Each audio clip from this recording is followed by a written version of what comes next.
Hi friends, పొద్దు నుంచి Microsoft అనే సంస్థకి ఎక్కలేని చిక్కులు వచ్చాయి.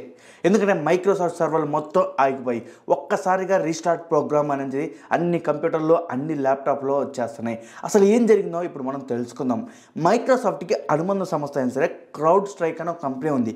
అదేంటంటే సైబర్ సెక్యూరిటీ కంపెనీ అనమాట. అది మైక్రోసాఫ్ట్కి ఒక సైబర్ సెక్యూరిటీ లాంటిది. అంటే మన ఇంటి ముందు వాచ్మెన్ లాంటిది. మన ఇంటికి రక్షణగా ఒక వాచ్మెన్ ఉంటాడు కదా, అలానే మైక్రోసాఫ్ట్కి రక్షణగా సైబర్ అటాకులు జరగకుండా ఒక క్రౌడ్ స్ట్రైక్ అనే కంపెనీ ఉంది. మైక్రోసాఫ్ట్లో సాంకేతిక సమస్యలపై అంతర్జాతీయంగా చర్చ జరుగుతుంది.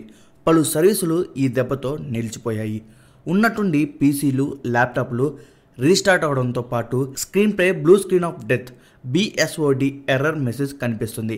దీనిపై ఎక్స్పర్ట్స్ కీలక విషయాలు వెల్లడించారు. క్రౌడ్ స్ట్రైక్ కంపెనీకి చెందిన ఫాల్కాన్ సాఫ్ట్వేర్లో సమస్య తలెత్తడం వల్ల ప్రపంచవ్యాప్తంగా ఇంత గందరగోళానికి తెరతీసిందని వివరించారు. క్రౌడ్ స్ట్రైక్ అనేది సైబర్ సెక్యూరిటీ కంపెనీ.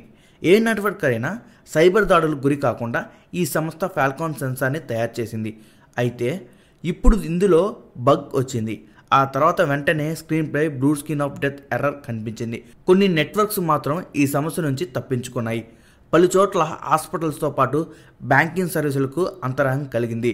కేంద్రం కూడా దీనిపై స్పందించి త్వరలోనే పరిష్కారం అవుతుందని స్పష్టం చేసింది. ఈ సమస్య వచ్చినప్పుడు సిస్టమ్ పనిచేయకుండా పోతుంది. సింపుల్గా చెప్పాలంటే ఇదో సెన్సార్ ఇష్యూ. అప్పటి వరకు మనం ఏదో పని చేసుకుంటూ ఉంటాం. ఆ డేటా అంతా ఒక్కసారిగా చెరిగిపోతుంది. సిస్టమ్ రీస్టార్ట్ అయిపోతుంది. ప్రపంచవ్యాప్తంగా ఇప్పుడు ఇదే చర్చ జరుగుతుంది. మైక్రోసాఫ్ట్ 365తో పాటు Amazon web service, Azure platforms పైన ప్రభావం పడింది. అయితే ఈ సమస్యపై క్రౌడ్ స్ట్రైక్ కీలక ప్రకటన చేసింది. ఇంజనీర్లు సమస్యని పరీక్షించేందుకు అన్ని విధాలుగా ప్రయత్నిస్తున్నట్లు వెల్లడించింది. సిస్టమ్ డ్రైవర్ సాఫ్ట్వేర్, హార్డ్వేర్ సమస్యల కారణంగా ఈ BSOD సమస్య తలెత్తింది. ఈ గ్లిచ్ వచ్చినప్పుడు అప్లికేషన్ క్లాష్ అవుతాయి. విండోస్ బ్యాక్గ్రౌండ్లో రన్ అవుతున్నప్పటికీ మిగతాది ఏది పని చేయదు.